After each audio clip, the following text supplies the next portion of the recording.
अधिकारी समीर वानखेडे यांच्याकडनं मुंबई उच्च न्यायालयामध्ये याचिका दाखल करण्यात आली आहे। नवाब मलिक यांच्यावर त्यांनी ॲट्रॉसिटीचा गुन्हा दाखल करण्यात यावा आणि गुन्ह्याचा तपास स्वतंत्र तपास यंत्रणेला सोपवण्याची सुद्धा मागणी केली आहे। राज्य सरकार विरोधात समीर वानखेडे यांनी ही याचिका दाखल केलेली आहे।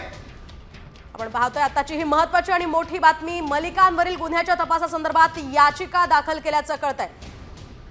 आपण अधिक माहिती घेऊ, आमचे प्रतिनिधी सचिन गाड आपल्या सोबत आहेत। सचिन, काय अधिक माहिती? समीर वानखेडे यांनी राज्य सरकार विरोधात मुंबई उच्च न्यायालयात याचिका केलेली आहे। त्या याचिकेत समीर वानखेडेंनी असा दावा केलेला आहे की नवाब मलिक यांच्या विरोधात गोरेगाव पोलीस ठाण्यामध्ये ॲट्रॉसिटीचा गुन्हा दाखल आहे, मात्र अद्यापही त्यांना अटक झालेली नाहीये। त्या निवडणुकीच्या प्रचारामध्ये नवाब मलिक हे खुलेआम प्रचार करत होते, वक्तव्य करत होते, मात्र राज्य सरकारने त्यांना अद्याप अटक केलेली नाही। त्यामुळे या संपूर्ण प्रकरणाचा तपास हा स्वतंत्र यंत्रणेकडे द्यावा अशी मागणी समीर वानखेडे यांनी याचिकेत केलेली आहे। सचिन, तुम्ही सविस्तर माहिती दिली त्याबद्दल धन्यवाद।